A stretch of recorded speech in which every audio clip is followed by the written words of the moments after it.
దేవుని నామానికి స్తోత్రాలు. అందరికి మా హృదయపూర్వకమైన వందనాలు చెల్లిస్తున్నాను. మరి గత వారం నలుగురు పెద్దల గురించి మరి ఐదో అధ్యాయంలో ప్రకటన గ్రంథం ఐదో అధ్యాయం మనం చెప్పుకుంటున్నాం. ఐదో అధ్యాయంలో ఉన్న నలుగురు పెద్దల గురించి, 4 జీవుల గురించి మనం మాట్లాడుకుందామని చెప్పాను నేను. మరి ఈ రోజున 4గో అధ్యాయంలో మరి ఆ 20 నలుగురు పెద్దలు, ఆ 4 జీవులు గురించి మనం మాట్లాడుకోవాలి ఇలాంటివైతే. కానీ మరి 4గో అధ్యాయం మొదటి నుంచి మనం చూసుకుందాం. మరి 4గో అధ్యాయంలో చూడండి, ఐదో అధ్యాయం అంతా మనం చెప్పుకున్నాం. మరి యోహానుకి మరి శిష్యుడైన యోహానుకి ఆయన తన రాకడ గురించిన సంభవాలన్నీ తెలియజెప్పటం, ఆయన పరలోకానికి ఎక్కి రమ్మని 4గో అధ్యాయంలో పిలవటం. మరి ఆయన ముద్రలు తీర్పులు భూమి మీదకి రాబోయే తీర్పులను గురించి రాయబడి ఉన్న ముద్రలు విప్పటానికి యోగ్యులెవరు లేరని, ఆ యోగ్యులెవరంటే ఒక్క యేసు ప్రభువేనని, ఆయన ఎందుకు యోగ్యుడయ్యాడో, మరి ఎందుకు ఆయన్ని ఆరాధించారో వారు, మనం ఎందుకు ఆరాధించాలి, ఆయన నిత్యము స్తోత్రములకు కారణాభూతుడు ఆయనేనని మరి మనం చెప్పుకున్నాం. గత 3 వారాల నుంచి చెప్పుకున్నాం. మరి ఈ రోజున 4గో అధ్యాయంలో మొదటి నుంచి మనం చెప్పుకుందాం. మరి మొదటి నుంచి చెప్పుకున్నప్పుడు కొన్ని విషయాలు అవగాహనలోకి వస్తాయి. రాకడకు మనం చాలా దగ్గరగా ఉన్నాం. దేవుని రాకడ చాలా సమీపంగా ఉంది. మరి దానికి గుర్తుగా మరి మూడవ ప్రపంచ యుద్ధానికి మరి బేస్ చూస్తూ ఈనాడు యుద్ధాలు జరుగుతున్నాయి.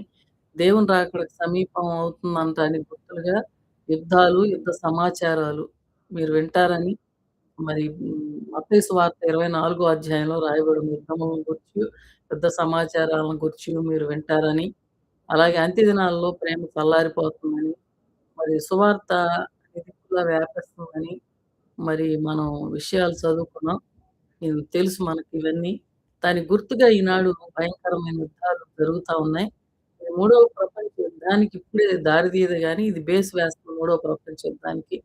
మరి త్వరలో మరి మూడవ ప్రపంచ యుద్ధం, ఆ తర్వాత 7 ఏండ్ల శ్రమల కాలం, ఇశ్రాయేలీయులకి సంభవించబోయే శ్రమల కాలం, భూమి అంతటి మీదకి వస్తదని, మరి ఆహ్, ఈ శ్రమల కాలానికి ముందే సంఘం ఎత్తబడుతుందని మనం హ్మ్. మనం చెప్పుకున్నాం.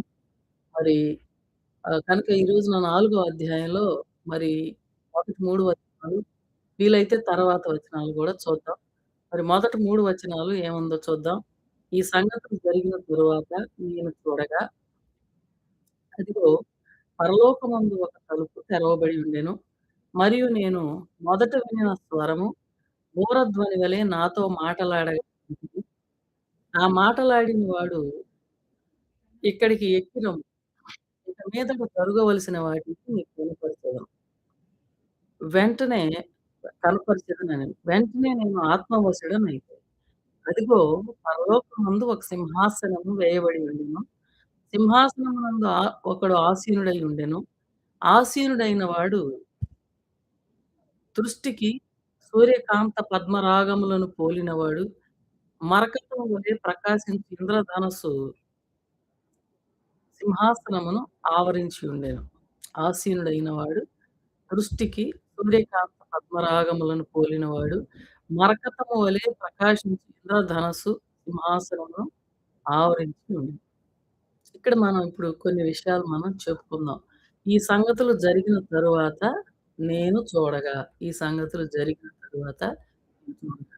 మొదట అసలు ఈ అధ్యాయంలో మరి సంఘం పరలోకానికి ఎత్తబడటం, అలాగే సింహాసనం మరి ఒక సింహాసనం వేయబడటం తర్వాత, ఆ సింహాసనమందు తండ్రి అయిన దేవుడు ఆసీనుడై ఉండటం, ఆయనను ఆవరించి ఉన్న ఇంద్రధనస్సు, 24 పెద్దలు, ఉరుములు, మెరుపులు, ధ్వనులు, ప్రజ్వలించుచున్న 7 దీపములు, స్ఫటికమును పోలిన సముద్రం, 4 జీవులు ఉండటం, అలాగే ఈ జీవులు, ఈ 24 పెద్దలు కలిసి మరి దేవుణ్ణి ఆరాధించటం అనేవి ఈ అధ్యాయంలో మనం చూస్తాం.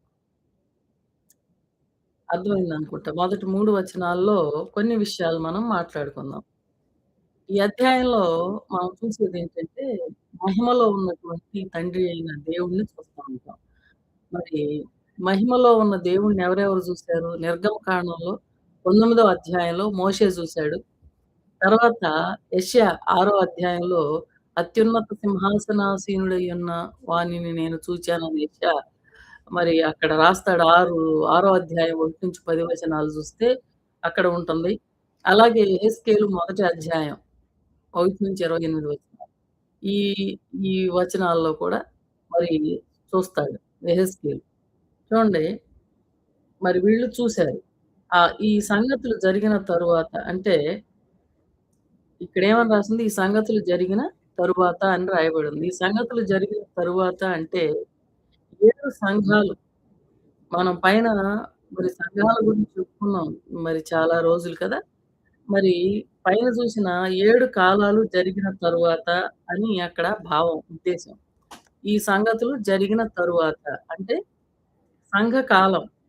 7 సంఘాలలో వివరించబడిన సంగతులు అన్నీ కూడా సార్వత్రిక సంఘానికి చెందినయి ఇవన్నీ గూడా. మరి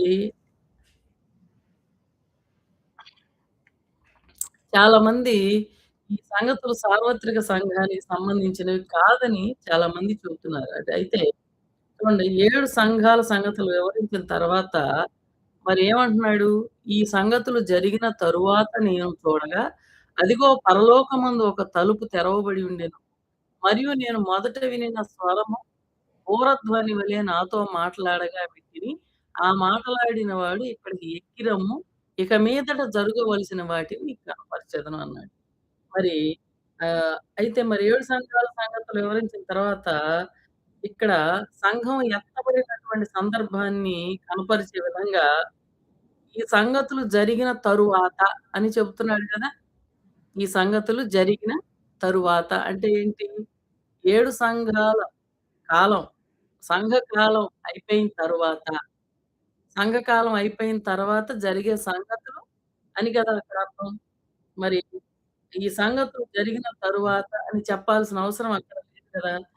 కనుక 7 సంఘాల్లో చెప్పబడిన సంగతుల్లో సార్వత్రిక సంఘ సందేశం ఉంది. 7 సంఘాల్లో చెప్పబడినటువంటి సందేశం మరి విషయాలు సార్వత్రిక సంఘ సార్వత్రిక సంఘానికి ఇది సందేశం.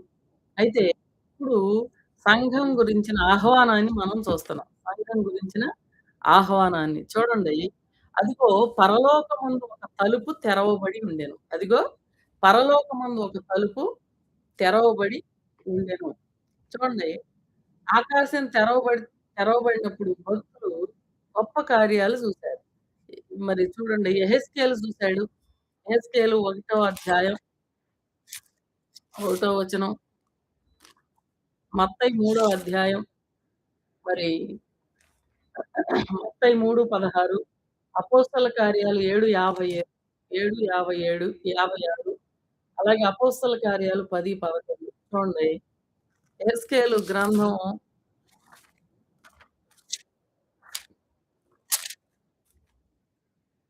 చూడండి ఇక్కడ 30వ సంవత్సరము 4వ నెల 5వ దినమున నేను కెబారు నదీ ప్రదేశమున చెరలోని వారి మధ్య కాపురం ఉంటిని. ఆ కాలమున ఆకాశం తెరవబడగా దేవుని గూర్చిన దర్శనములు నాకు కలిగాను. ఆకాశం తెరవబడటం యెహెజ్కేలు చూసాడు. అలాగే మత్తయి 3:16లో కూడా ఆకాశం తెరవబడటం, పరిశుద్ధాత్మ పావురం వలె వచ్చి దేవుని కుమారుని మీద వ్రాలటం మనం చూస్తాం. ఇది అన్ని సువార్తల్లో ఉంది. 4 సువార్తల్లో గూడా ఈ మాటలు రాయబడ్డాయి గదా! ఆకాశం తెరవబడినప్పుడు భక్తులు మరి అద్భుతమైన అనుభవం పొందుతున్నారు. అలాగే అపోస్తల కార్యాలు 7:56లో గూడా మరి స్టెఫను గురించి అక్కడ అపోస్తల కార్యం 7వ అధ్యాయం 56వ వచనంలో చూడండి. ఆకాశం స్టెఫన్‌ని కొట్టినప్పుడు వాళ్ళు మరి ఆహ్, ఆకాశం తెరవబట్టయు, మనుష్య కుమారుడు దేవుని కుడి పార్శ్వమున నిలిచుండుటయు చూచుచున్నానని చెప్పెను. స్టెఫను కొట్టబడుతున్నప్పుడు హ్మ్. మరి పరిశుద్ధాత్మతో నిండుకొనిన వాడై మరి ఆకాశం వైపు తేరి చూసి దేవుని మహిమను, యేసు దేవుని కుడి పార్శ్వమున నిలిచి ఉండుటను చూసి ఆయన చూసిండు. ఆకాశం తెరవబడింది. మరి మనిషి కుమారుడు దేవుని కుడి పార్శ్వమందు నిలిచి ఉన్నాడు అని అది నేను చూస్తున్నానిప్పుడని మరి అతను చెప్పడం జరిగింది. అలాగే ఈ అపోస్తల కార్యాలు 10, 11లో గూడా మరి చర్మకారుడైనటువంటి సీమోను ఇంట మరి దిగి ఉన్నటువంటి పేతురు ఒక దర్శనాన్ని చూస్తాడు. ఏమని చూస్తాడు దర్శనం? ఆయన మరి ఆకాశం తెరవబడటం, 4 చెంగులు పట్టి నింపబడిన పెద్ద దుప్పటి వంటి ఒక విధమైన పాత్ర భూమి మీదకి దిగివచ్చుటయు చూచాడు. మరి సకల చతుష్పాద జంతువులు వాటిని చంపుకొని తినమని దేవుని స్వరం. అంటే మరి అందరికి రక్షణ అవసరమే. మరి అన్ని జనులకు కూడా సువార్త ప్రకటించబడాలి. నువ్వు అదెళ్లి చెయ్యాలి అనే విషయాన్ని మరి సీమోను పేతురుకి మరి దేవుడు ఆ విధంగా దర్శనమిచ్చి చెప్పడం జరుగుతుంది. చూడండి అయితే ఇక్కడ పరలోకమందు ఒక తలుపు తెరవబడిందని మనం చదువుకుంటున్నాం.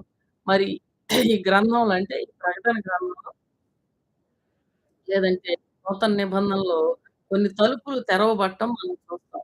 మరి 3 ఈ చివర చూడండి ఇక్కడ 20వ వచనంలో నేను తలుపునొద్ద నిలువబడి తట్టుతున్నాను పైన 4 అధ్యాయం పైన 3 అధ్యాయం 20వ వచనంలో నేను తలుపు వద్ద నిలువబడి తట్టుతున్నాను.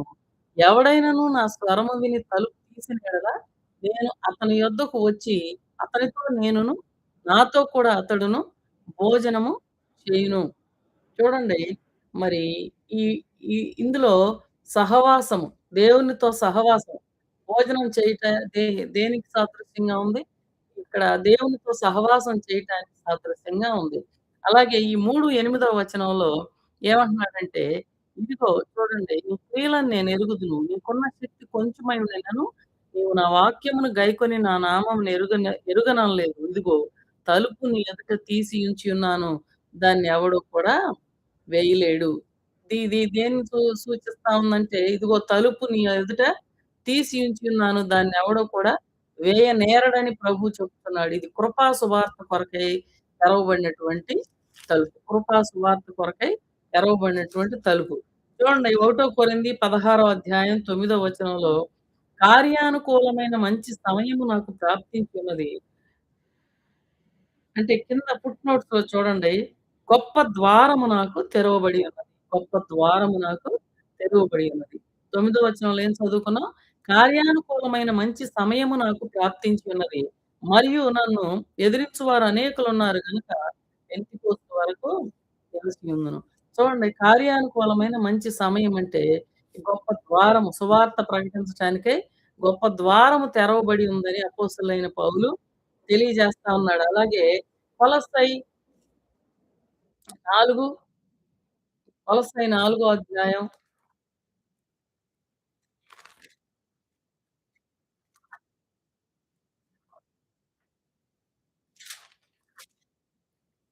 చూడండి ఒకసారి 4 అధ్యాయం 2-4 వచనాలు. ప్రార్థన యందు నిలకడగా ఉండి కృతజ్ఞత గలవారై దాని యందు మెలకువగా ఉండుడి. మరియు నేను బంధకముల్లో ఉంచబట్ట కారణమైన క్రీస్తు మర్మమును గూర్చి నేను బోధింపవలసిన విధముగానే ఆ మర్మమును వెల్లడిపరచునట్లు వాక్యము చెప్పుటకు అనుకూలమైన సమయము దేవుడు దయచేయవలనని మా కొరకు ప్రార్థించుడి. అనుకూలమైన సమయం అంటే వాక్యం కొరకు ప్రవేశ ప్రవేశ ద్వారము తెరవవలెను. కింద ఫుట్ నోట్స్‌లో ఉంది చూడండి. మూడవ మాట వాక్యమునకు ప్రవేశ ద్వారం. వాక్యం ప్రకటించడానికి ద్వారాలు తెరవబడటం. అంటే ఇదిగో నేను తలుపు నీ ఎదుట తీసి ఉంచున్నాను. దాన్నెవడు వేయనేరడని ప్రభువు చెప్పుచున్నాడు. కాబట్టి మరి ఈ కృపా సువార్త ద్వారం అనేది సంఘ స్థాపనకు ఆరంభం ముందే తెరవబడి ఉంది. మరి ప్రపంచవ్యాప్తంగా ఈ ద్వారాన్ని అంటే సువార్త ద్వారాన్ని సువార్త ప్రకటింపబడటాన్ని ఆపివేసిన వాళ్ళెవరూ లేరు. చూడండి ఒక పని జరగాలంటే దేవుడు జేయాల్సింది. ఒక పని ఆపివేయబడాలంటే అది దేవుడే ఆపేస్తేనే ఆగిపోతుంది. చూడండి సువార్తకి కూడా ద్వారాలు తెరవబడాలంటే సువార్త విస్తారంగా ప్రకటించబడాలంటే దేవుడే ద్వారాలు తెరవాలి. మరి అది ఆగిపోయింది అంటే దేవుడు ఆపేస్తేనే ఆగిపోతుంది. మరి అంతే మరి అంతేగాని మరి ఎవరు కూడా ఆ ద్వారాన్ని మూసేసేవాళ్ళు గాని, దాన్ని తెరిసేవాళ్ళు గాని లేరు. చూడండి లూకాసు వార్త 13వ అధ్యాయం 25వ వచనంలో లూకాసు వార్త, లూకాసు వార్త 13వ అధ్యాయం 25 వచనం. ఇంటి యజమానుడు లేచి తలుపు వేసిన తరువాత, మీరు వెలుపల నిలిచి తలుపు తట్టి, "అయ్యా! మాకు తలుపు తీయమని" చెప్పనారంభించినప్పుడు ఆయన, "మీరెక్కడి వారో మిమ్మల్ని ఎరుగనని ఉత్తరం మీతో చెప్పును." చూడండి. అప్పుడు ఏం చేసినా గాని మరి అప్పుడు ఆయన తలుపు ఒకసారి ఆయన లేచి అంటే మనిషి కుమారుడు తలుపు ద్వారాలు తెరిచాడు. కానీ మూసివేసే దినం గూడా ఒకటి రాబోతుంది. చూడండి ఎందుకని చెప్పాడు ఈ మాట పైన చూడండి. 23 వచనం. ఒకడు ప్రభువా రక్షణ పొందువారు కొద్దిమందేనా అని ఆయనను అడుగగా, ఆయన వారిని చూచి ఇరుకు ద్వారమున ప్రవేశింప పోరాడుడి. అనేకులు ప్రవేశింప చూతురు గాని వారి వలన కాదని మీతో చెప్పుచున్నాను. అనేకులు నేనెప్పుడు చెబుతాను ఈ మాట. ఇరుకు ద్వారమున ప్రవేశించటానికి పోరాడాలి. పోరాటం అనేది చాలా ఉంటుంది. కానీ మరి ప్రవేశించిన వారు పోరాడేవారే ప్రవేశించగలుగుతారు.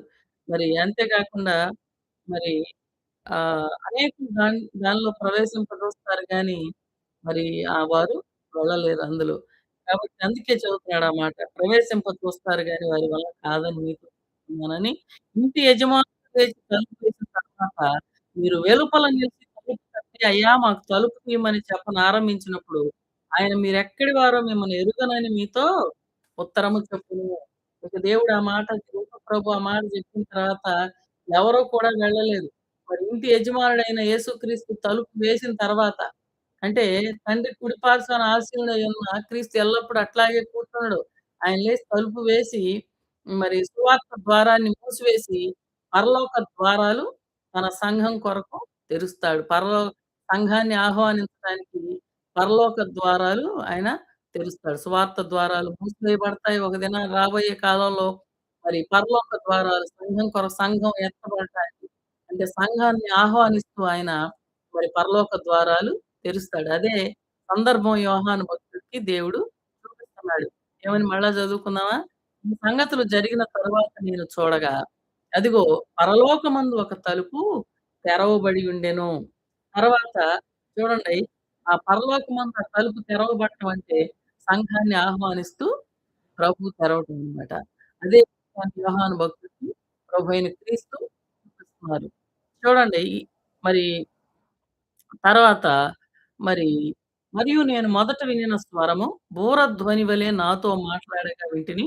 ఆ మాట్లాడిన వాడు ఇక్కడికి ఎక్కి రమ్ము. ఇక మీదట జరగవలసిన వాటిని మొదటే బూరధ్వనితో కూడిన స్వరాన్నయితే మరి యోహాను భక్తుడు విన్నాడు. అదే స్వరాన్ని ఇప్పుడు తిరిగి వింటున్నాడు. ఎక్కడ విన్నాడాయన? ఒకటో అధ్యాయం మరి 10వ వచనంలో ఆయన విన్నాడు. చూడండి. ప్రభు దినమందు ఆత్మవశుడినై ఉండగా బూరధ్వని వంటి గొప్ప స్వరము నీవు చూచున్నది ఈ పుస్తకములో వ్రాసి ఎఫెసు, స్మరణ, పెర్గము, తుయతైర, సార్దీస్, ఫిలదెల్ఫియా, లవోదికయ అని 7 సంఘములకు పంపుమని చెప్పుట నా వెనుక వింటిని. ప్రభు దినమందు ఆరాధనా దినం అది. ఆరాధనా దినం ప్రభు దినం అంటే మరి ఆ దినమందు ఆత్మవశుడినై ఉండగా, పరిశుద్ధాత్మతో నింపబడిన వాడై ఉండగా, గొప్ప స్వరాన్ని బూరధ్వని వంటి ఒక గొప్ప స్వరాన్ని ఆయన విన్నాడు. మొదటిసారిగా అక్కడ విన్నాడు. ఒకటో అధ్యాయం 10వ వచనంలో. మరి తిరిగి ఆయన స్వరం మరి అటువంటి శబ్దాన్ని మళ్ళా ఎక్కడ విన్నాడు? పౌలు చెప్పాడు. ఆ బూరధ్వని గురించి ఎక్కడ చెప్పాడు? ఒకటో తెస్స 4, 16, 17 వచనాలు. అలాగే ఒకటో కొరింథీ 15, 52లో చెప్పాడు. మరి ఆ బూర మరి అది దేవుని బూరగా చెప్పబడింది. చూడండి ఒకసారి చదువుకుందాం అది కూడా. 4 ఒకటో తెస్స ఒకటో తెస్సలోనీయులకు రాసిన మొదటి పత్రిక. తెస్సలోనీయులకు రాసిన మొదటి పత్రిక 4, 16, 17 వచనాలు. ఆర్భాటముతోను జాగ్రత్తగా గమనించండి. పదాలు చాలా జాగ్రత్తగా గుర్తుపెట్టుకోకపోతే సమయాలు, అర్థాలు గూడా మనం మార్చేస్తాం. అంత తేడా ఉంది. కాబట్టి మనం జాగ్రత్తగా వినాలి వాక్యాన్ని. చూడండి ఆర్భాటముతోను, ప్రధాన దూత శబ్దముతోను, దేవుని బూరతోను పరలోకము నుండి ప్రభువు దిగివచ్చును. ఏమన్నాడు? ఆర్భాటంతోను, ప్రధాన దూత శబ్దముతోను, దేవుని బూరతోను పరలోకము నుండి ప్రభువు దిగివచ్చును. క్రీస్తునందుండి మృతులైన దేవుని బూర ఇది గుర్తుపెట్టుకోవాలి. ప్రధాన దూత శబ్దము, దేవుని బూర. మరి దేవుని బోరతోను పరలోకము నుండి ప్రభువు దిగివచ్చును. క్రీస్తునందుండి మృతులైన వారు మొదట లేస్తారు. ఆ మీదట సజీవులమై నిలిచుండు మనము వారితో కూడా ఏకముగా ప్రభువుని ఎదుర్కొనుటకు ఆకాశ మండలమునకు మేఘముల మీద కొనిపోబడుదుము. కాగా మనము సదాకాలం ప్రభువుతో కూడా ఉందుము. కాబట్టి మీరు ఈ మాటల చేత ఒకరినొకరు ఆదరించుకోమంటాడు. అలాగే 1 కొరింథీ 15:52లో చెప్పబడిన కడబోర. కడబూర అంటే, అంటే ఈ శబ్దము కృపాకాలం యొక్క అంతంలో మోగుతున్నది గనుక అది కడబూర అని చెప్పబడింది. కృపాకాలం యొక్క చివరిలో మోగుతుంది గాబట్టి అది కడబూర అని చెప్పబడుతుంది. మరి ఆ మాటలాడిన వాడు ఏమని చెప్పాడు యోహానుకి? ఎక్కి రమ్ము ఇక్కడికి ఏమని చెప్పాడు ఆయన? ఇక్కడికి ఎక్కి రమ్ము అని చెప్పాడు. ఇక్కడకు ఎక్కి రమ్ము అని చెప్పాడు. ఈ పిలుపు యేసుక్రీస్తు యొక్క పిలుపు. సంఘమునకు మరి తన సంఘము తన యొద్దకు ఆహ్వానిస్తున్నాడు ప్రభువుల వారు. మరి యోహాను సంఘానికి సాదృశ్యంగా ఉన్నాడని మనం చెప్పుకోవాలి. మరి యోహాను మరి సంఘానికి సాదృశ్యంగా ఉన్నాడని చెప్పుకోవాలి. ఎందుకంటే ప్రకటన గ్రంథం సూచనల ద్వారా చూపించబడింది. ప్రకటన గ్రంథం జాగ్రత్తగా గమనించండి. నేనేం ఏం గుర్తుపెట్టుకోమన్నాను? ప్రధాన దూత శబ్దము, దేవుని బూరతో ఆయనొస్తాడని. అలాగే ఇప్పుడేమని చెబుతున్నాను? మరి ఏమని చెప్పాను? ప్రకటన గ్రంథం సూచనల ద్వారా చూపించబడిందంతా గూడా సూచనలు. చూడండి ఒకటో అధ్యాయం, ఒకటో వచనం చదువుదాం ఒకసారి. యేసుక్రీస్తు తన దాసులకు కనపరచుటకు దేవుడు ఆయనకు అనుగ్రహించిన ప్రత్యక్షత. ఈ సంగతులు త్వరలో సంభవింపనై ఉన్నవి. ఆయన తన దూత ద్వారా వర్తమానం పంపి, తన దాసుడైన యోహానుకు వాటిని సూచించెను. తన దాసుడైన యోహానుకు ఆయన వాటిని సూచించాడు. కాబట్టి ప్రకటన గ్రంథం అంతా కూడా సూచనల ద్వారా చూపించబడింది. సూచన ద్వారా చూపించాడని అక్కడ అర్థం. 12:1లో, 15:1లో గూడా ఇట్లానే ఉంటాయి మాటలు. ఇక్కడ యోహాను సంఘానికి సూచనగా ఉన్నాడు. యేసు ప్రభు ఆకాశ మండలానికి వచ్చి మరి బూర, బూర వంటి శబ్దాన్ని వినిపించగానే ఏం జరుగుతుందంటే, మరి సమాధుల్లో ఉన్నవారు, చనిపోయిన వారు మొదట లేస్తారన్నాడు గదా! సమాధుల్లో ఉన్న భక్తులు పునరుద్ధాన మై సజీవులుగా మరి పునరుద్ధానులై వాళ్ళు పైకి లేపబడతారు. అలాగే సజీవులుగా ఉన్న భక్తులు అంటే మనలాంటి వాళ్ళు గూడా సజీవులుగా ఉన్నామనుకోండి యేసు ప్రభు వచ్చే టయానికి, మనం గూడా క్షణంలో మార్చబడి మహిమ దేహాలు ధరించుకొని ఆయన్ని ఎదుర్కోవడానికి మహిమ దేహం ధరించుకొని ఆయన్ని ఎదుర్కోవటానికి మనం వెళ్ళిపోతాం. ఇదే విషయాన్ని ఫిలిప్పీ 3:21లో గూడా మనం చదువుకోవచ్చు. మరి ఇక మనం వెళ్ళిపోయిన తర్వాత ఈ లోకంలో ఉన్న ప్రయాసలన్నీ మాని శాశ్వత విశ్రాంతిని అనుభవించటానికి మనం కొనిపోబడతాం అన్నమాట. మరి ఈ ప్రభు ఏమంటున్నాడంటే ఇక ఆయన ఇక్కడికి ఎక్కిరమ్ము. ఇక మీదట జరగవలసిన వాటిని నీకు కనపరిచెదను. ఏమంటున్నాడు? ఇక మీదట జరగవలసిన వాటిని మీకు కనపరుస్తా. 19వ వచనం. ఒకటో అధ్యాయం 19వ వచనంలో కూడా చూద్దాం చూడండి. కాగా నీవు చూచిన వాటిని, ఉన్న వాటిని, వీటి వెంట కలగబోవు వాటిని అనగా నా కుడి చేతిలో నీవు చూచిన 7 నక్షత్రములను గూర్చిన మర్మమును, ఆ 7 సువర్ణ దీపస్తంభముల సంగతియు వ్రాయుము. ఏమంటున్నాడు? నీవు చూచిన వాటిని, ఉన్న వాటిని, వీటి వెంట కలగబోవు వాటిని. నువ్వు చూచిన వాటిని, విన్న వాటిని, వీటి వెంట వీటి వెంట వీటి వెనకమాల జరిగే వాటిని కూడా మరన్నిటిని గూడా వ్రాయమంటున్నాడు. కాబట్టి మరిక్కడికి ఎక్కిరము ఇక మీదట వీటి వెంట అంటే 7 సంఘాల తర్వాత జరగవలసిన వాటిని ఆయనకు చూపిస్తానికి రమ్మంటున్నాడు. అంటే సంఘం ఎత్తబడిన తర్వాత భూమి మీద, పరలోకంలో ఏ ఏ కార్యాలైతే జరుగుతాయో వాటన్నిటిని కూడా చూపిస్తానని చెబుతున్నాడు. సంఘం ఎత్తబడిన తర్వాత భూమి మీద, పరలోకంలో కూడా ఏ ఏ కార్యాలైతే జరుగుతాయో వాటన్నిటిని గురించి మరి, మరి చూపిస్తానని చెప్తున్నాడు ప్రభు యోహానుకి. వెంటనే అక్కడేమని రాయబడుంది? చూడండి. ఇక్కడికి ఎక్కి రమ్ము. ఇక మీదట జరగవలసిన వాటిని నేను నీకు కనపరుస్తాను. వెంటనే నేను ఆత్మవశుడనైతిని. ఏమంటున్నాడు యోహాను భక్తుడు? వెంటనే నేను ఆత్మవశుడనైతిని. చూడండి. భక్తులు ఆత్మవశులైనప్పుడు ఒక స్థలం నుండి ఇంకొక స్థలానికి కొనిపోబడ్డారు. కొనిపోబడిన సందర్భాలు లేఖనాల్లో చూస్తాం కదా! మరి ఆహ్, ఏలియా గురించి చదువుకుంటాం. ఏలియా గురించి మరి ఒకతను అంటే అహాబు దగ్గర పనిచేసే అతను మాట్లాడతాడు. చూడండి ఒకటో రాజులు 18 అధ్యాయం 12 వచనం.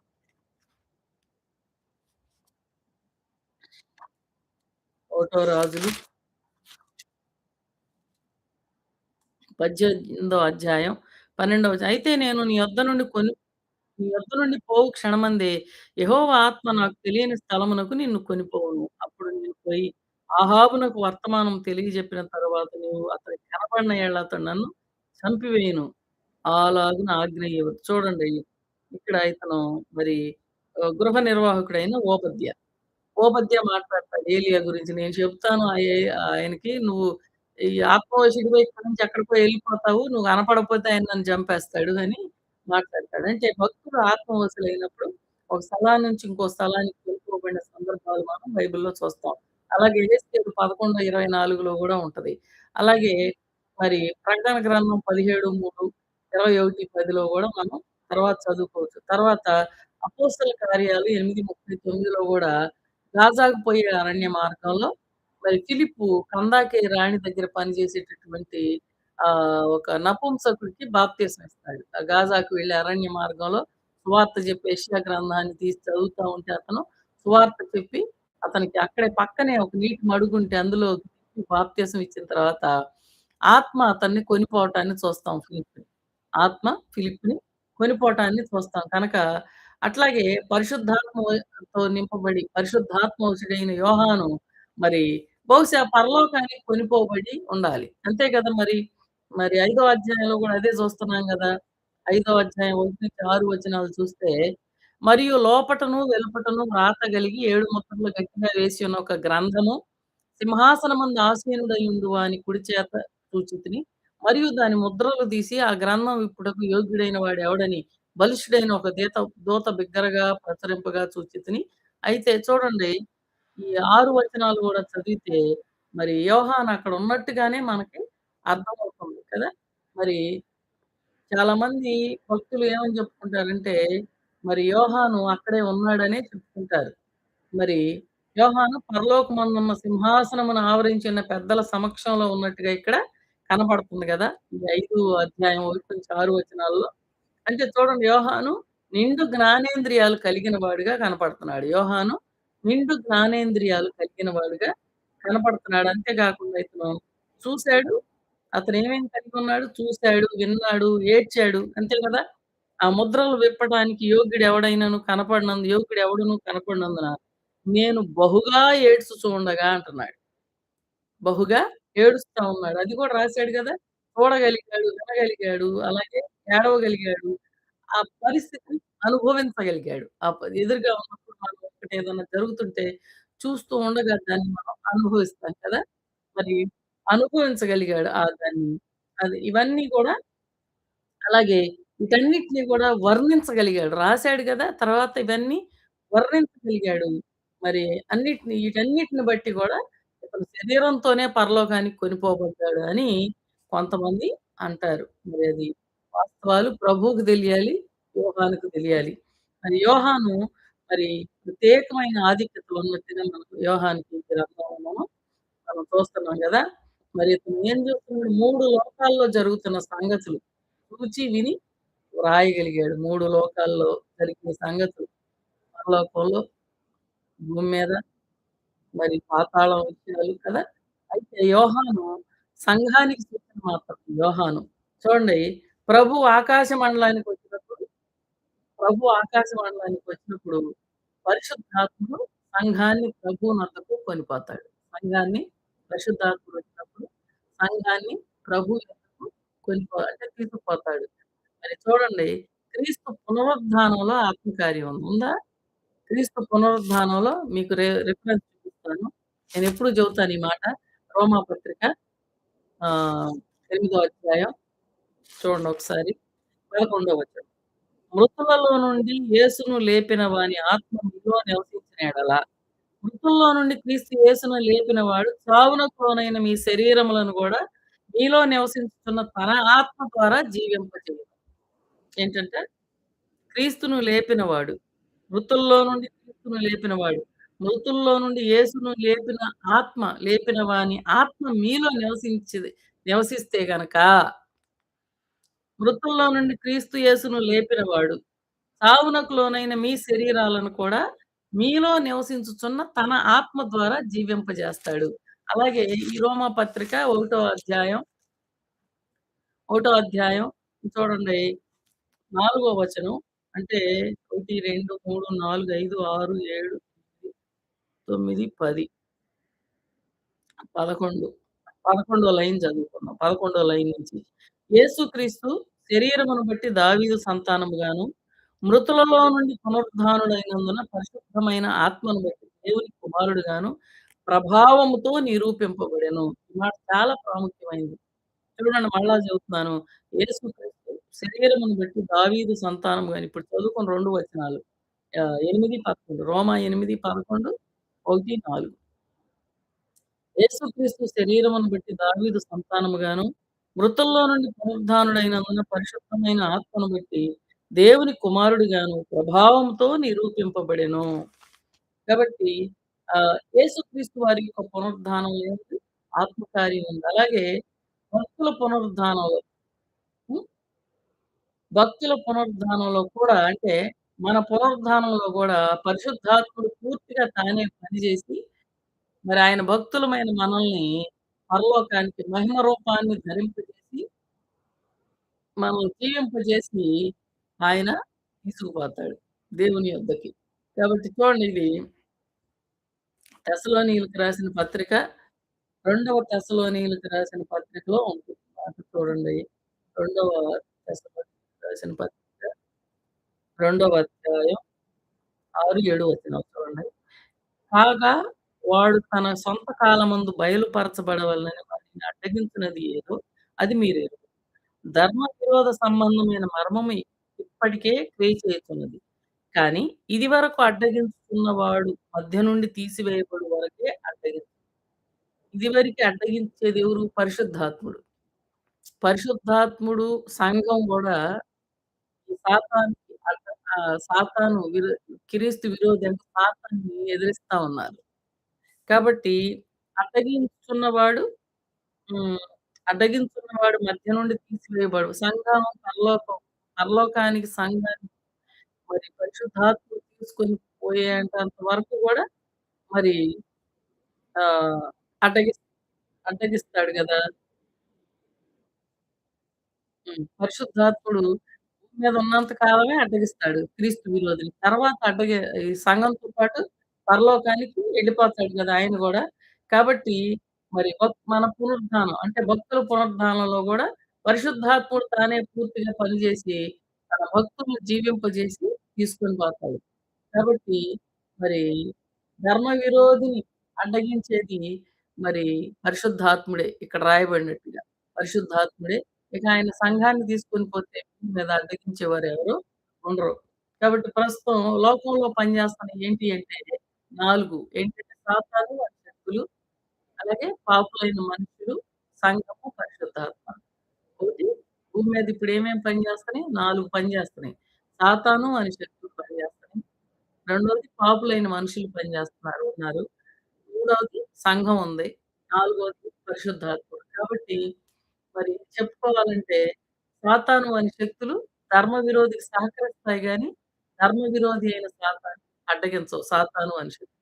అలాగే పాపులైన మనుషులు, పాపం చేసేవాళ్ళు, పాపం ఇంకా ప్రభువుని ఎరక్క పాపంలోనే ఉన్నటువంటి వాళ్ళు గూడా ధర్మ విరోధిని అడ్డగించరు. అలాగే అడ్డగించేది ఎవరయ్యా అంటే మూడోది సంఘము, నాలుగోది పరిశుద్ధాత్ముడు. ఈ 2 అంటే సంఘము ధర్మ విరోధిని అడ్డగించేది ఎవరు? అలాగే పరిశుద్ధాత్ముడు ధర్మ విరోధిని అడ్డగించేవాడుగా ఉన్నాడు. కాబట్టి పరిశుద్ధాత్ముడు మరి సంఘం కూడా మరి ఎత్తబడిన తర్వాత మరి అప్పుడు ధర్మ విరోధి బయలుపరచబడతాడు. అదే ఉంది తెస్సలోనీయులకు రాసిన పత్రికలో ఎనిమిదవ రెండో అధ్యాయం 8వ వచనంలో ఒకసారి కన్‌ఫ్యూజ్ గాకుండా చూడండి. 8వ వచనంలో అప్పుడు ఆ ధర్మ విరోధి బయలుపరచబడెను. బడును. ప్రభువైన యేసు తన నోటి ఊపిరి చేత వానిని సంహరించి, తన ఆగమన ప్రకాశము చేత నాశనం చేయును. అప్పుడు ఆ ధర్మ విరోధి ఎప్పుడైతే పరిశుద్ధాత్ముడు సంఘంలో కొనుక్కోబడతారో, అప్పుడు ధర్మ విరోధి బయలుపరచబడతాడు. మరి ఇందులో కూడా మరి ఆత్మ సంఘంతో పాటు ఎత్తబడటం అనేది కనబడతా ఉంది గదా!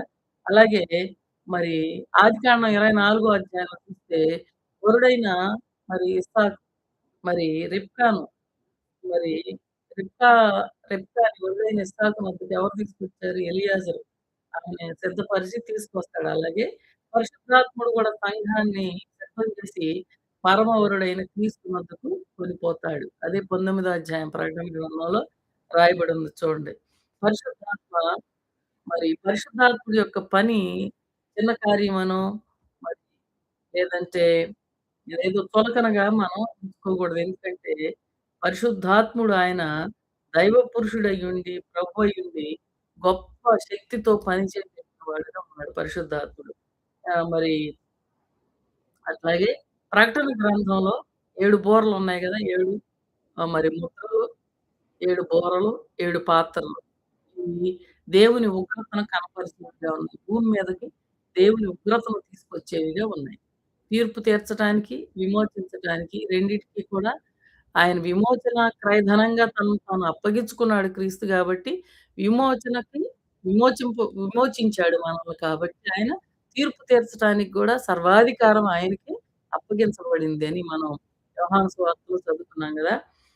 తర్వాత చూడండి మరి 7 బూరలు ఉంటే ప్రకటన గ్రంథంలో మరి 4:1లో ఉన్నటువంటి ఇప్పుడు మనం చదువుకున్నటువంటి 4:1లో ఒక బూర స్వరాన్ని మనం విన్నాం గదా! మరి చాలామంది ఏడవ బూర ఎత్తబడినప్పుడే ఏడవ బూర అంటే శ్రమల్లో ఉన్న ఏడవ బూర. ఏడవ బూర ఎత్తబడినప్పుడే సంఘం మోగినప్పుడే అది ఎత్తబడుతుంది సంఘం అంటున్నారు. అయితే శ్రమల కాలంలో సంఘం భూమి మీద ఉంటదని చాలామంది చెప్తున్నారు. కానీ శ్రమల కాలంలో భూమి మీద సంఘం ఉండదు. శ్రమల కాలంలో సంఘం భూమి మీద ఉండదు. ఇది ఏడవ బూర అంటే మరి కడబూర, దేవుని బూర అని రాయబడుందక్కడ అందుకే. దేవుని బూర అని ప్రధాన దూత శబ్దంతోను, దేవుని బూరతోను, ఆర్భాటముతో ఆయన వస్తాడని మధ్యాకాశంలోకొచ్చి సంఘాన్ని తీసుకుపోతాడని అక్కడ. మొదట మృతులైన వారు లేస్తారని, ఆ తర్వాత సజీవమైన మనము కూడా వారితో పాటు ఏకముగా కొనిపోబడతామని మరి 1 తెస్సలోనికీయులకు రాసిన పత్రిక 4 అధ్యాయం 16, 17 అలాగే మరి 1 కొరింథీ 15:52లో గూడా అపోస్తలుడైన పౌలు ఆ మాటలు రాయించి పెట్టాడు. కాబట్టి అందుకే చూడండి ప్రకటన గ్రంథంలో 7 బూరలుంటే 4:1లో మ్రోగిన బూర కడబూర ఎలా అవుతుంది అనంటారు. ఏడో బూర మోగినప్పుడే సంఘం ఎత్తబడుతుంది అని చెప్పి వ్యాఖ్యానిస్తున్నారు. ఇది తప్పు అనేది లేఖనాలు చెప్పే సారాంశం. మరి శ్రమల కాలంలో సంఘం భూమి మీద ఉండదు. మనం ఎప్పుడు చదువుకుంటాం గదా! ఫిలదెల్ఫియా గురించి చదువుకుంటే గూడా చదువుకుంటాం. ఏమని? మరి భూమి మీదకొచ్చే శోధన కాలంలో నేను మిమ్మల్ని కాపాడుతానని దేవుడంటాడు కదా! మనల్ని ఉగ్రత పాలవటానికి, శ్రమలకు అప్పగించడానికి దేవుడు ఏర్పాటు చేసి చదువుకుందాం. కాబట్టి చూడండి మనం కృపాకాలంలో ఉన్నాం. మనం ఇప్పుడు కృపాకాలంలో ఉన్నాం. మరి 4:1లో ఉన్నటువంటి బూరధ్వని కృపాకాలం అంతంలో యోహాను విన్నటువంటి ఈ బూరధ్వని కృపాకాలం అంతంలో మోగుతుంది. కాబట్టి అది మరి కడబూర అనబడుతుంది. అయితే ప్రకటన గ్రంథంలో ఉన్నటువంటి 7 బూరలు కృపాకాలానికి చెందినవి కాదు. ప్రకటన గ్రంథంలో ఉన్నటువంటి 7 బూరలు కృపాకాలానికి చెందినటువంటివి కావు. అవి శ్రమల కాలానికి సంభవించినటువంటి ఆహ్, శ్రమల కాలానికి సంబంధించిన బూరల 7 బూరలు గూడా. అలాగే ఏడవ బూర దూత చేత ఊదబడిందని ఉందక్కడ. చూడండి ఒకసారి 8దో అధ్యాయం ప్రకటన గ్రంథం 8దో అధ్యాయం 2-6 వచనాలు. అంతటా నేను దేవుని ఎదుట నిలుచు ఏడుగురు దూతలను చూచితిని. వానికి 7 బూరలియ్యెను. మరియు సువర్ణ ధూపార్తి చేత పట్టుకొని ఉన్న వేరొక దూత వచ్చి బలిపీఠం ఎదుట నిలవగా సింహాసనము ఎదుట ఉన్న సువర్ణ బలిపీఠం పైన పరిశుద్ధులందరి ప్రార్థనలతో కలుపుటకై అతనికి బహు ధూప ద్రవ్యములు ఇయ్యబడెను. అప్పుడు ఆ ధూప ద్రవ్యముల పొగ పరిశుద్ధుల ప్రార్థనలతో కలిసి దూత చేతిలో నుండి పైకి లేచి దేవుని సన్నిధికి చేరెను. ఆ దూత ధూపార్తిని తీసుకొని బలిపీఠం పైనున్న నిప్పులతో దాన్ని నింపి భూమి మీద పడవేయగా ఉరుములు, ధ్వనులు, మెరుపులు, భూకంపం కలిగెను. అంతటా 7 బూరలు పట్టుకొని ఉన్న ఏడుగురు దూతలు ఊదుటకు సిద్ధపడిరి అని ఉంది. కాబట్టి మరి ఏడవ బూర దూత చేత ఊదబడింది గానీ, దూతల శబ్దం విని మృతులు లేస్తారనుకోవటానికి ఆధారం లేదు. క్రీస్తు శబ్దం వినగానే మృతులు లేస్తారని మనం యోహాను సువార్త 5వ అధ్యాయం చూడండి. యోహాను సువార్త 5వ అధ్యాయం 25-25 వచనాల్లో ఏముందో చదువుకుందాం చూడండి. యోహాను సువార్త 5వ అధ్యాయం 25 నుంచి మృతులు దేవుని కుమారుని శబ్దము విను గడియ వచ్చుతున్నది. ఒకటో తెస్స 14, 16, 17 ఇది కలుపుకోవాలి మనం. చూడండి. మృతులు దేవుని కుమారుని శబ్దము విను గడియ వచ్చుచున్నది. ఇప్పుడే వచ్చున్నది. దానిని వినువారు జీవింతురని మీతో నిశ్చయముగా చెప్తున్నాను. తండ్రి ఎలాగో తనంతట తానే జీవము గలవాడై ఉన్నాడో, అలాగే కుమారుడును తనంతట తానే జీవము గలవాడై ఉండుటకు కుమారునికి అధికారం అనుగ్రహించెను. మరియు ఆయన మనుష్య కుమారుడు గనుక తీర్పు తీర్చుటకు అధికారం అనుగ్రహించెను. దీనికి ఆశ్చర్యపడకుడు. ఒక కాలం వచ్చున్నది. ఆ కాలమున సమాధులలో ఉన్న వారందరూ ఆయన శబ్దము విని సమాధుల్లో ఉన్న వారందరూ ఆయన శబ్దము విని మేలు చేసిన వారు జీవ పునరుద్ధానమునకును, కీడు చేసిన వారు తీర్పు పునరుద్ధానమునకును బయటికి వస్తారు. మొదట ఏం చదువుకున్నాం? మృతులు దేవుని కుమారుని శబ్దం విను గడియ వచ్చుచున్నది. మృతులు దేవుని కుమారుని శబ్దం విను గడియ వచ్చుతున్నది. కాబట్టే ఒకటో తెస్సలోనీయులకు రాసిన పత్రిక 4:16లో దేవుని బూర చెప్పాను కదా ఆల్రెడీ. దేవుని బూర అని చెప్పబడింది. అంటే యేసు ప్రభు క్రీస్తు శబ్దానికే మృతులు లేస్తారు. అంతేగాని దూతల శబ్దానికి మృతులు లేవరు. కాబట్టి ప్రకటన 4:1లో ఉన్న ఈ బూర శబ్దము క్రీస్తు శబ్దమే. మరి ప్రకటన 1వ అధ్యాయం 10-13లో మనం ఇందాక చదువుకున్నాం. క్రీస్తు శబ్దం ఎలా ఉంది? బూరధ్వని వలె ఉందంట. అలాగే 4:1లో చూడండి మనం ఇప్పుడు చదువుకున్నాం గదా! ఇక్కడికి ఎక్కిరమ్ము ఆ మాటలన్న వాడేమన్నాడు? ఇక్కడకు ఎక్కిరమ్ము. అది సంఘానికి ఆహ్వానమని చూస్తున్నాం మనం. అది సంఘానికి ఆహ్వానమని చూస్తున్నాం. అంతేగాని మరి 11వ అధ్యాయం 15వ వచనంలో చూస్తే ప్రకటన గ్రంథం 11వ అధ్యాయం 15 వచనంలో చూస్తే మరక్కడ ఏ ఆహ్వానం కూడా అక్కడేం కనిపించట్ల. కాబట్టి మరి ఇది సంఘమునకు కడబూర, దేవుని బూర అనేది సంఘానికి మరి ఆహ్వానం అన్నమాట. కాబట్టి మరి క్రీస్తు ఈ లోకంలో చేయి పరిపాలన గూర్చి, తీర్పులను గూర్చి మరి ఆహ్ 11 అధ్యాయంలో ఈ లోకంలో యేసు ప్రభు చేసే పరిపాలన గురించి, ఆయన తీర్పుల గురించి ఉందక్కడ 11 అధ్యాయంలో. అలాగే ఇంకా విషయాలు చూస్తే, మరి మృతులను లేపే విషయంలో దేవుని బూర లేదంటే కడబూరను గూర్చి పౌలు రాసాడు గానీ, ప్రకటనలో ఉన్నటువంటి 7 బూరల గురించి పౌలు రాయలేదు. అంటే మీకు వేరియేషన్ అర్థం గావటానికి నేను విషయాలు చెప్తున్నాను. టైం ఎళ్ళిపోతుంది 45 నిమిషాలు ఆల్రెడీ. మరి చూడండి మృతులను లేపుట్లో దేవుని బూర లేదంటే కడబూర గురించి మృతులను లేపే విషయంలో రాశారు. ఏది దేవుని బూర ప్రధాన దూత శబ్దంతోను, దేవుని బూరతోను, ఆర్భాటంతోను ప్రభు వెళ్ళిపోతాడని. అలాగే కడబూర అని పౌలు రాసాడు. అంతేగాని ప్రకటనలో 7 బూరల గురించి అవి 7 బూరలు శ్రమల కాలానికి సంబంధించి వాటిని గురించి పౌలు రాయలేదు. హ్మ్. మరి యోహాను, యోహాను గురించి చూస్తే, యోహాను 7 బూరల గురించి ప్రస్తావించాడే గాని, పౌలు రాసినటువంటి కడబూర గురించి యోహాను రాయలేదు. మరి, యోహాను 7 తీర్పుల బూరల గురించి రాస్తా, మరి ఆ తీర్పులు అధికమవుచుండగా, ఏడవ బూర గురించి ప్రస్తావించాడు ప్రకటన గ్రంథంలో. అంతేగాని యోహాను ఆ ఏడవ బూరకి మరి మృతులు లేస్తారని గాని, మరి వేరే విషయాలు గాని యోహాను భక్తుడేమో రాయలేదు. అలాగే ఏడవ బూర మ్రోగినప్పుడు మరి సంఘం గనక ఎత్తబడేది వాస్తవమైతే, ఏడేండ్ల శ్రమల కాలంలో సంఘం భూమి మీదే ఉంటది అని చెప్పాలి. ఏడో బూర మ్రోగినప్పుడు అర్థమవుతుందా? సంఘం ఎత్తబడేది వాస్తవం అయితే. ఏడేండ్ల శ్రమల కాలంలో సంఘం భూమి మీదే ఉంటుంది అని చెప్పాలి. కానీ 11, 15లో క్రీస్తు వెయ్యేండ్ల పరిపాలన సందర్భాన్ని మనం చూస్తున్నాం. ఒకసారి చూద్దామా? 11, 15 చూడండి. ప్రకటన గ్రంథం 11, 15. ఏడవ దూత బూర ఊదినప్పుడు పరలోకములో గొప్ప శబ్దములు పుట్టెను. ఆ శబ్దములు ఈ లోక రాజ్యము, మన ప్రభువు రాజ్యమును, ఆయన క్రీస్తు ఆయన క్రీస్తు రాజ్యమునాయెను. ఆయన యుగయుగముల వరకు ఏలును అనెను. క్రీస్తు యొక్క వెయ్యేండ్ల పరిపాలన సందర్భాన్ని ఇక్కడ చూస్తున్నాం. సంఘము శ్రమల కాలంలో భూమి మీద ఉండదు. మరి ఒకటో తెస్సలోనీయులకు రాసిన పత్రికలో మరి పౌలు రాస్తాడు. ఏమని రాస్తాడంటే, నేను ఆల్రెడీ మీకు చాలా సార్లు ఈ మాట చదివి వినిపించాను నేను. చదివి వినిపించాను. విడిగా కూడా చెప్పాను నేను. 5వ అధ్యాయం 9వ వచనం చూడండి. ఎందుకనగా ఒకటో తెస్స 5వ అధ్యాయం 9వ వచనం. ఎందుకనగా మన ప్రభువైన యేసుక్రీస్తు ద్వారా రక్షణ పొందుటకే దేవుడు మనల్ని నియమించెను గాని, ఉగ్రత పాలొగుటకు నియమింపలేదు. ఉగ్రత పాలొగుటకు నియమింపలేదు అనే మాట ఇక్కడ తేటగా వ్రాయబడి ఉంది. ఉగ్రత అంటే మరి ప్రకటన గ్రంథం 6వ అధ్యాయం 17వ వచనంలో ఉంది. చూడండి. మరి గొర్రెపిల్ల ఉగ్రత మహాదినం. అదే శ్రమల కాలం. చూడండి ఏమని రాసాడో ఇక్కడ.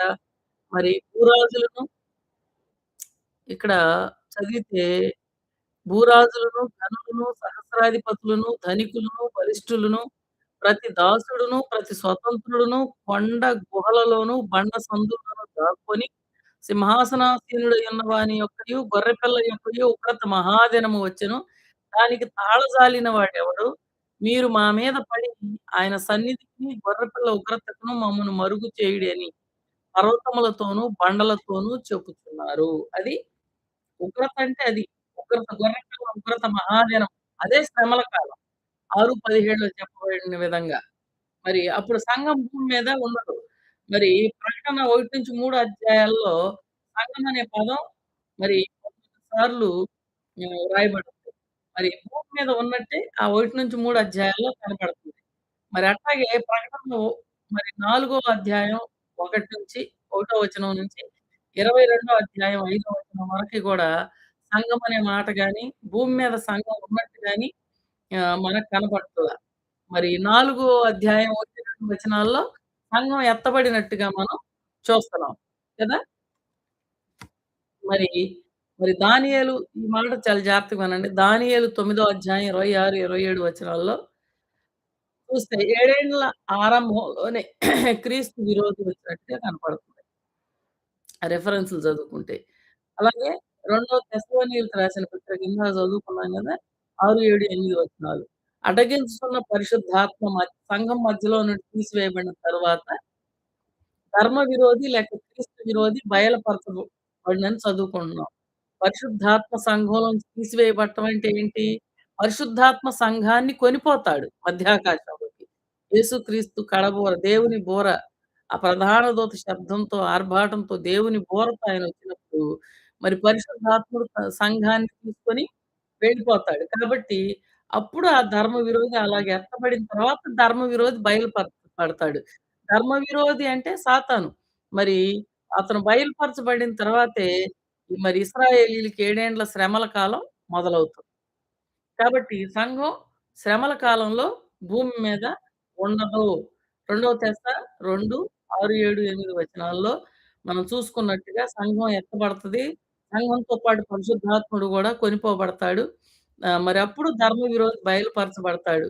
మరి అప్పుడు అలాగైతే మరి సంఘం ఎత్తబడిన తర్వాత ధర్మ విరోధి బయలుపరచబడతాడంటే, అప్పుడు ఏడేండ్ల శ్రమల కాలం ఆరంభమవుతదని మనకి అర్థమవుతుంది. కాబట్టి మరి ప్రకటన 4 అధ్యాయం 1, 2 వచనాల్లో సంఘం ఎత్తబడుతుంది అనేది వాస్తవం అన్నమాట. మరి అక్కడేమనుంది ప్రకటన 4, రెండవలో ఇదిగో పరలోకమందు ఒక సింహాసనం వేయబడి ఉండెను. పరలోకమందు ఒక సింహాసనము వేయబడి ఉండెను. కీర్తనలు 45 ఆరో వచనం చూడండి. కీర్తనలు 40 103, 19లో గూడా ఉంటది చూడండి. కీర్తనలు 103, 19 యెహోవా ఆకాశమందు తన సింహాసనము స్థిరపరిచి ఉన్నాడు. ఆయన అన్నిటి మీద రాజ్య పరిపాలన చేయుచున్నాడు. ఇదే మాట 45లో గూడా ఉంటది. 45 ఆరో వచనం. 45, 6 దేవా! నీ సింహాసనము నిరంతరము నిలుచును. నీ రాజదండము న్యాయార్థమైన దండము. చూడండి మరి ఆయన నిరంతర సింహాసనం అక్కడ కనపడుతుంది. బైబిల్‌లో కొన్ని సింహాసనాలున్నాయి. నేను ఈ మాటలు చెప్పి నేను ముగిస్తాను. సమయం అయిపోయింది. వచ్చే వారం చెప్పుకుందాం మిగతాది. చూడండి వీటి గురించి చెప్పి నేను ముగిస్తాను. మరి ఆయన ఈ 2 వచనాల్లో ఆయన నిరంతర సింహాసనం కనపడుతుంది. బైబిల్‌లో కొన్ని సింహాసనాలు మనం చూద్దాం. చూడండి. ఒకటి అత్యున్నతమైన సింహాసనమందు ఆసీనుడయ్యున్న వానిని నేను చూచితిని అని యెషయా రాస్తాడు. యెషయా గ్రంథం 6 అధ్యాయం 1-8 వచనాల్లో. మరి రెండోది కెరూబుల పైనున్న సింహాసనం. కెరూబుల పైనున్న సింహాసనం. యెహెజ్కేలు 1 అధ్యాయం 1 వచనం నుంచి 28 వచనాలు ఈ కెరూబుల పైనున్న సింహాసనం గురించి మనకక్కడ చెప్పబడుతుంది. అది ఏం చెప్తుందంటే మనకి ఆ అధ్యాయం మరి అక్కడ ఇశ్రాయేలీయుల యొక్క తీర్పు, రేపు తర్వాత వారు పొందబోయే మహిమను గురించి అక్కడ చెప్తాడన్నమాట. అక్కడ చూస్తా ఉంటాం. తర్వాత మూడవది అగ్ని జ్వాలల వలె మండుతున్న సింహాసనం. దానియేలు గ్రంథం 7 అధ్యాయం 9-11 వచనాలు చూడండి. 9-11 వచనాలు. ఆహ్, మహావృద్ధుడొకడు చూడండి 9-11 వచనాలు. మహావృద్ధుడొకడు కూర్చుండెను. ఆయన వస్త్రము హిమము వలె ధవళముగాను, ఆయన తల వెంట్రుకలు శుద్ధమైన గొర్రెబొచ్చు వలె తెల్లగా ఉండెను. ఆయన సింహాసనము అగ్ని జ్వాలల వలె మండుచుండెను. దాని చక్రములు అగ్ని వలె ఉండెను. అగ్ని వంటి ప్రవాహము ఆయన యొద్ద నుండి ప్రవహిస్తుంది. వేవేల కొలది ఆయనకు పరిచారకులున్నారు. కోట్ల కొలది మనుష్యులు ఆయన ఎదుట నిలిచారు. తీర్పు తీర్చుటకై గ్రంథములు తెరవబడ్డాయి. అప్పుడు నేను చూస్తుండగా ఆహ్, అప్పుడు నేను చూస్తుండగా ఆ కొమ్ము పలుకుతున్న మహా గర్వపు మాటల నిమిత్తము వారు ఆ జంతువును చంపినట్టు కనబడింది. తరువాత దాని కళేబరము మండుచున్న అగ్నిలో వేయబడెను. వేయబడెను. సరే అంతవరకు చాలు మనకి. చూడండి 3 అగ్ని జ్వాలల వలె మండుచున్నటువంటి సింహాసనము. అంటే ఇక్కడ తీర్పులు జరుగుతున్నాయి. తర్వాత నాలుగవది ప్రస్తుతం ఆయన ఉన్న కృపా సింహాసనం. కృపా సింహాసనం అంటే హెబ్రీ 4, 15, 16 వచనాలు. హెబ్రీ 4 అధ్యాయం సమయోచితమైన సహాయం కొరకు మనం ఆయన కృపాసనం యొద్దకు చేరుదుమన్నట్టు కదా! మరది. తర్వాత హెబ్రీయులకు రాసిన పత్రిక 10వ అధ్యాయం 19, 20 వచనాలు. చూడండి ఈ 10వ అధ్యాయంలో చదువుకుందాం. హెబ్రీయులకు రాసిన పత్రిక 10వ అధ్యాయం చూడండి 19, 20 వచనాలు. సహోదరులారా, యేసు మన కొరకు ప్రతిష్ఠించిన మార్గముననగా నూతనమైనదియు, జీవము గలదియు అయిన ఆయన శరీరము అను తెర ద్వారా ఏర్పరచబడినదైన మార్గమున ఆయన రక్తము వలన పరిశుద్ధ స్థలమునందు ప్రవేశించుటకు మనకు ధైర్యం కలిగి ఉన్నది గనుక కాబట్టి మరి నాలుగవది ప్రస్తుతం ఆయనున్న కృపా సింహాసనం కనుకనే మనము కృప పొందినట్లుగా ఆయన కృపా సింహాసనం యొద్దకు చేరగలుగుతున్నాం. ఐదవది మహిమ గల సింహాసనము. ఇక్కడ అన్ని జనాంగముల తీర్పు ఇది మత్తయి సువార్త 25వ అధ్యాయం 31-35 వచనాల్లో ఈ మహిమ గల సింహాసనాన్ని మనం చూస్తాం. మరి ఇది అన్ని జనాంగములకు జరిగే తీర్పు. అక్కడ మహిమ గల సింహాసనం ఎదుట అన్ని జనాంగములకు తీర్పు జరుగుతుందనమాట. తర్వాత, తర్వాత చదువుకోండి లేదంటే మత్తయి సువార్త 25వ అధ్యాయం 31-35 వచనాలు. మత్తయి సువార్త 25వ అధ్యాయం 31 నుంచి ఒక్క నిమిషం 31 నుంచి క్షమించాలి. 31-46 వచనాల వరకి. 31 నుంచి. ఇది ఈ అన్ని జనాంగముల తీర్పనమాట. తర్వాత మరి 6 ధవళ సింహాసనం.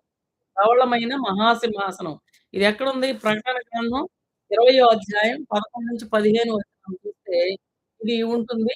మరి ఇక్కడ పాపాత్ములైన మృతులకు తీర్పు జరుగుతుంది.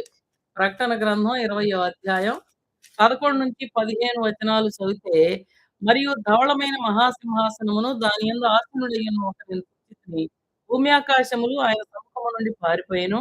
వాటికి నిలువ చోటు కనబడకపోయెను. మరియు గొప్పవారేమి, కొద్దివారేమి మృతులైన వారందరూ ఆ సింహాసనము ఎదుట నిలవబడి ఉండుట చూచితిని. అప్పుడు గ్రంథములు విప్పబడెను.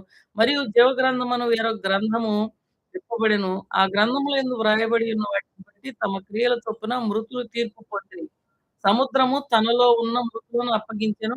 మరణమును, పాతాళ లోకమును వాటి వశమునున్న మృతులను అప్పగించెను. వారిలో ప్రతివాడు తన క్రియల చొప్పున తీర్పు పొందెను. మరణము, మృతుల లోకమును అగ్నిగుండములో పడవేయబడెను. ఈ అగ్నిగుండము రెండవ మరణం. ఎవని పేరైనను జీవగ్రంథమందు వ్రాయబడినట్టు కనబడిన యెడల వాడు అగ్నిగుండంలో ధవళ మహా ధవళమైన మహాసింహాసనము ఇంటి పాపుల యొక్క పాపాత్ములైన మృతుల యొక్క తీర్పు ఇక్కడ.